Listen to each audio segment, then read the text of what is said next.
Polis dekat Peru memang buat kerja macam ni ke? 14 Februari 2025, pasukan anti dadah Peru lancarkan operasi Capybara untuk tangkap si Yair Ernesto Solis Carrillo. Nama manja dia Macin. Macin ni maksudnya jantan hebat. Otai lah, otai.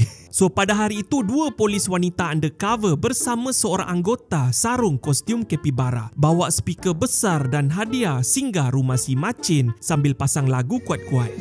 Tenemos una sorpresa para ti.